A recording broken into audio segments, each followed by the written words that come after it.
Jordi Amat keluhkan lini serang Indonesia yang tidak mempunyai keberanian. Bang Jordi, sebenarnya ini tuh keluhan kita semua, termasuk para supporter Indonesia juga sama.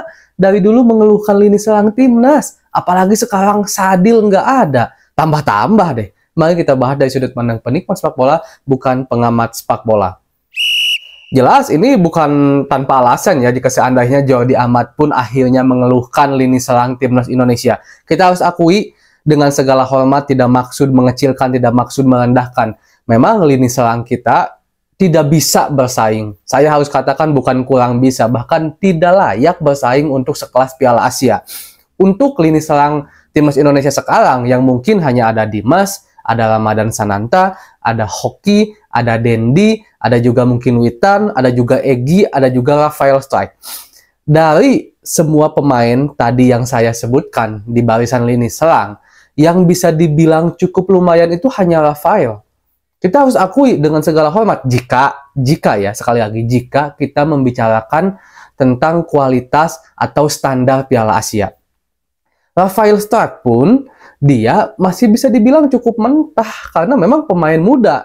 Tetapi kita harus akui, jika lawan-lawannya memang bagus, back-backnya bagus, sekelas Asia lah, yang bisa bersaing itu cuma Rafa bagi saya. Dari sprintnya, dari cara dia pegang bolanya, reading the game-nya, dia juga kuat untuk pegang bola, dan dia juga sering akselerasi, mempunyai kepercayaan dirian untuk lewat pemain-pemain itu. Kalau yang lain, maaf, untuk Piala Asia belum ya teman-teman. Bukan berarti mereka nggak bagus-bagus, tapi ada di level yang berbeda. Inilah yang dikeluhkan oleh Jordi Amat yang mengatakan kalau lini serang timnas itu seolah-olah nggak mempunyai keberanian. Mungkin keberanian di sini maksudnya keberanian buat akselerasi, keberanian buat bisa lewat pemain lawan, keberanian untuk bisa duel dengan pemain-pemain belakang lawan yang jelas di Piala Asia, apalagi mungkin sekelas Jepang nanti, Irak nanti, bahkan Iran dan Irak udah udah uji tanding dengan timnas. Jordi pun bisa menilai kalau mereka belum ada di level itu. Kita harus akui, itu sebabnya dari semenjak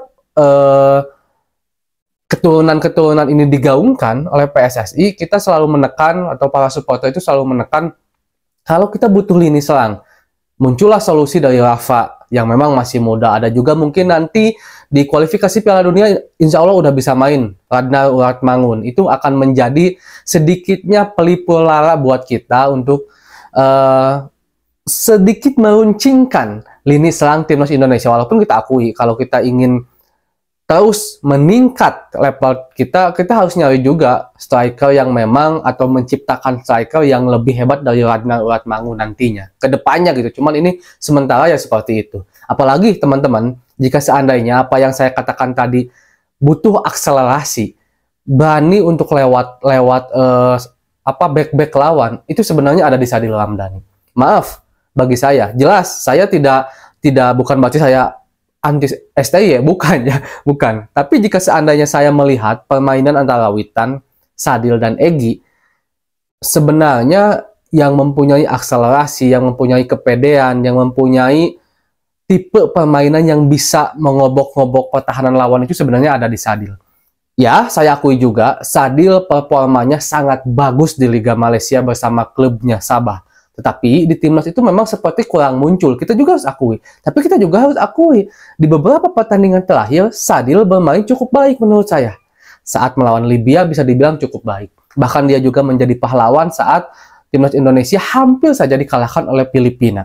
Tetapi ada hal lain yang jelas ini menjadi pertimbangan Coach Sinteyong. Dan tugas kita sekarang itu mengkritik seperti saya seperti itu tadi boleh, tetapi jangan mencaci maki, dan tetap akhirnya kita harus dukung timnas Indonesia agar mereka bisa memberikan yang terbaik di Piala Asia nanti, walaupun kita tidak berekspektasi lebih. Dan jangan berekspektasi lebih, karena lawannya Jepang, men, Irak, Vietnam juga gitu. Walaupun Vietnam sama-sama Asia Tenggara, tapi perkembangan sepak bolanya jauh lebih maju dibandingkan kita harus akui itu.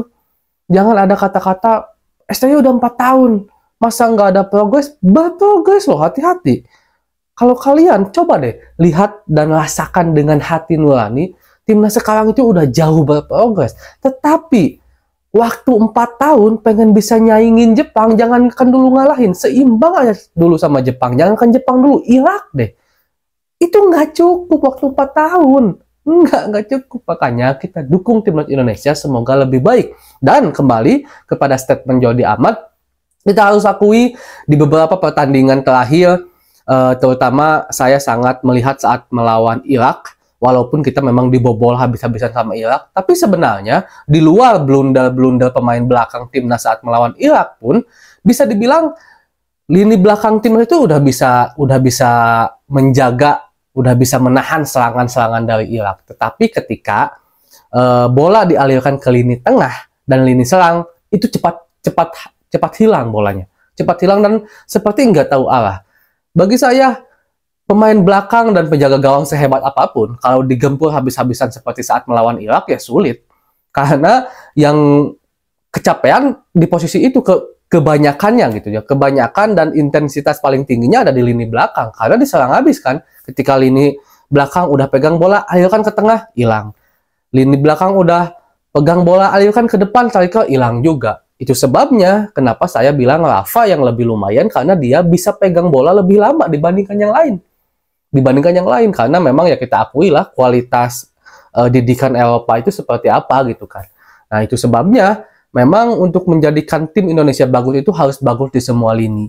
Dan kita seenggaknya teman-teman akan bisa melihat itu level timnas yang bisa dibilang cukup kuat di beberapa lini, di berbagai lini, ada di penjaga gawang nanti, di back udah jelas lah sekarang udah pada bagus-bagus, di lini tengah dan juga di depan ketika timnas Indonesia mengikuti kualifikasi Piala Dunia nanti. Karena nanti udah akan ada tim pemain-pemain yang bergabung, ada Radnar nanti yang udah disumpah, ada Nathan, ada Jai Ijes, bahkan ada Tom Hei yang terbaru juga Martin Paes, itu kan udah siap untuk membela timnas Indonesia juga. Dan kita dukung teman-teman, sekali lagi jangan berekspektasi lebih, jangan caci maki mereka, dukung mereka habis-habisan. Semoga timnas Indonesia bisa memberikan yang terbaik. Assalamualaikum.